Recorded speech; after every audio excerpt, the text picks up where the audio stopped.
gens, merci de visionner ma vidéo. Aujourd'hui, de quoi on va parler, c'est quelque chose qui revient assez souvent. Lorsque je regarde un petit peu les profils Instagram, je vois beaucoup de femmes notamment qui mangent très sain, très équilibré et pourtant qui n'arrivent pas à perdre du poids. Et donc je voudrais vous parler un petit peu de ce côté manger sain, manger healthy et le nombre de calories et qu'est-ce que ça représente et pourquoi certains aliments, même s'ils sont très sains, ne font pas forcément perdre du poids. Je vais donc parler des aliments principaux que je vois comme healthy. On va avoir tout ce qui est noix oléagineux, on va avoir l'avocat, le lait de coco, etc. Et je vais vous expliquer un petit peu comment ça fonctionne. Donc on va commencer par les oléagineux et je vais prendre l'exemple des amandes. Alors vous allez en entendre partout parler, c'est très bon pour la santé. Pourquoi? Parce que c'est très riche en minéraux, c'est très bon pour la santé des os, ça favorise le bon cholestérol, etc. Donc oui, c'est plein de bienfaits. Mais ça reste quand même très calorique parce que c'est très gras. Pour 28 à 30 amandes, donc un petit sachet, vous allez avoir 208 calories et 18 grammes de matière grasse. C'est 208 calories si vous mangez donc cette portion là à votre snack par exemple. Imaginez combien vous rajoutez dans la journée. Alors pour tout ce qui est avocat par exemple, un avocat entier, donc s'il est de taille moyenne, il peut aller de 250 à 280 calories avec 22 grammes de matière grasse. Alors là c'est pareil, il y a énormément de bienfaits, l'avocat c'est super bon, c'est riche en fibres, c'est très bon pour la digestion, c'est bon pour la santé du cœur et la santé des yeux, mais ça reste également un aliment qui est très calorique.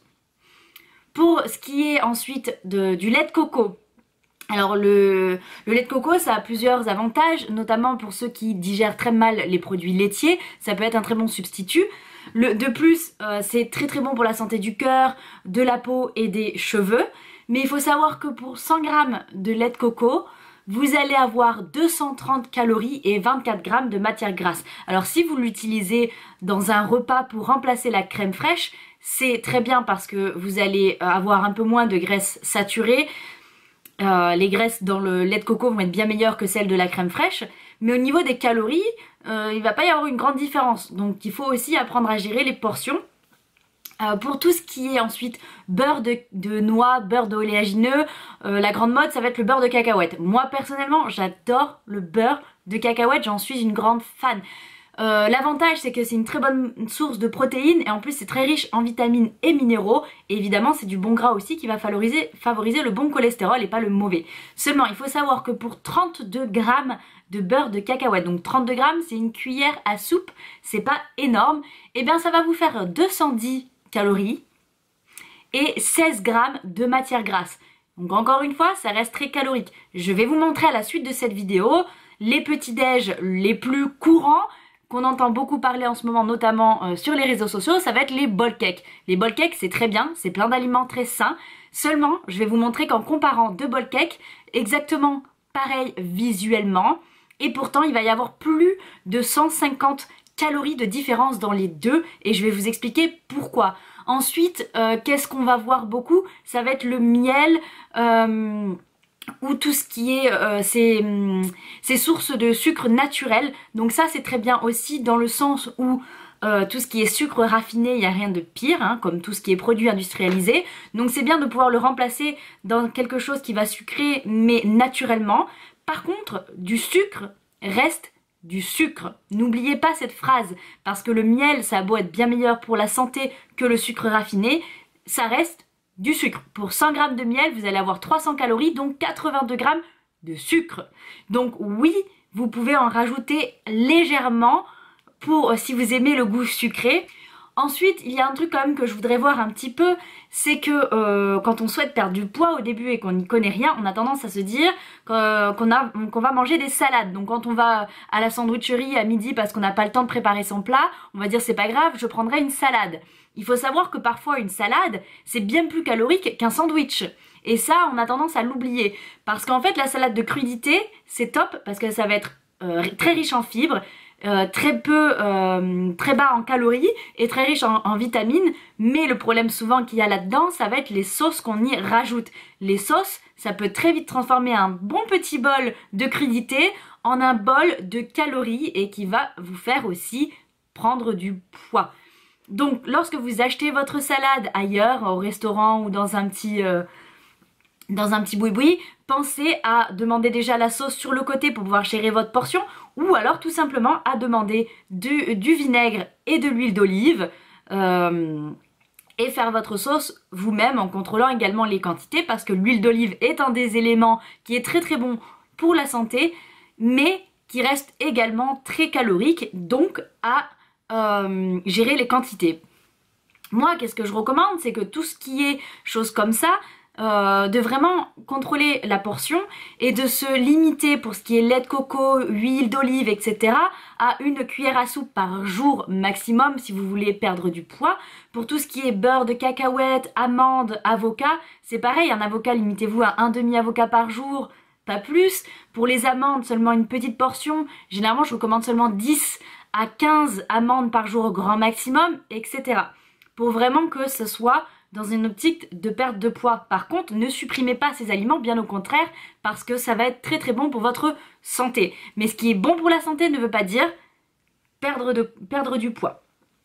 Favorisez de toute façon, quoi qu'il arrive, des aliments en entier et frais, parce que tout ce qui va être jus de fruits également, on va penser que c'est très bon pour la santé, alors qu'en fait il y a souvent beaucoup de sucre ajouté et ça vous fait un espèce de pic de sucre énorme. Donc favorisez vos fruits entiers comme ils sont si vous aimez ça, ou alors pressez-les vous-même. Ouais.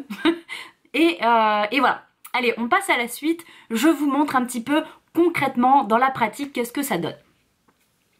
Voilà, je vais donc vous préparer 2 bol cakes qui vont se ressembler comme 2 gouttes d'eau, sauf que je vais changer quelques aliments et quelques proportions également, et je vais vous expliquer la différence. Donc voilà, allez, je prépare, c'est parti, je vous retrouve après.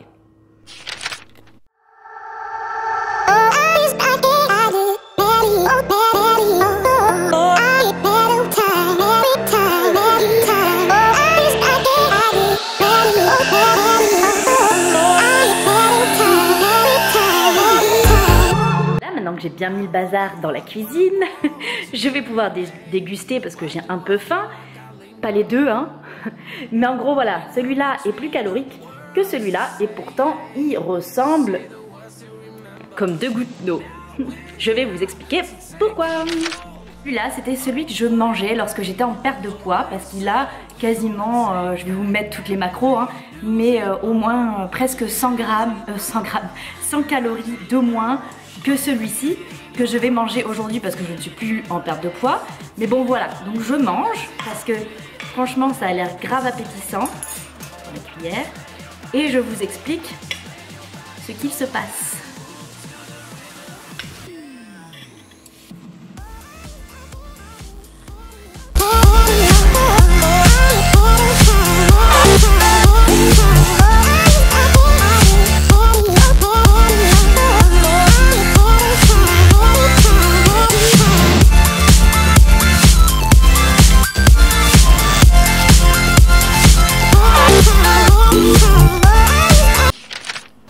Quelle est la morale de cette histoire? Eh bien la morale c'est que si on ne fait pas attention à ces quantités, on a beau manger le plus sain possible, et ça c'est la première étape dans un rééquilibrage alimentaire, que l'on veuille perdre du poids, prendre du poids ou maintenir son poids et juste avoir plus d'énergie, la base de la base c'est rééquilibrer son alimentation et inclure ce genre d'aliments qui sont très bons pour la santé et qui vont donner des bonnes calories pour votre corps. Seulement, lorsque l'on souhaite perdre du poids, il faut faire attention aux portions parce que comme vous l'avez vu, on peut très vite passer de peu de calories à beaucoup de calories sans même s'en rendre compte. Et souvent, lorsque l'on fait le calcul sur la semaine, eh bien c'est pour ça que l'on bloque, que l'on ne perd plus de poids ou au contraire qu'on en reprend. Voilà, c'est tout ce que je voulais aborder dans cette vidéo parce que je pense que beaucoup d'entre vous sont ou ont été dans cette situation. Et si vous ne comprenez pas pourquoi, essayez de commencer par ça, de regarder si vos portions sont adaptées au niveau de ces aliments qui sont très riches en bonnes calories certes, mais en calories tout de même. Voilà, si jamais vous avez d'autres choses à ajouter, n'hésitez pas à me le dire en commentaire ou si j'ai oublié aussi des choses, ça arrive. Et si vous avez aimé, n'oubliez pas les petits pouces. N'oubliez pas de vous abonner pour soutenir ma chaîne si vous ne voulez louper aucune de mes vidéos. Je vous retrouve très vite et n'oubliez pas, manger c'est la vie.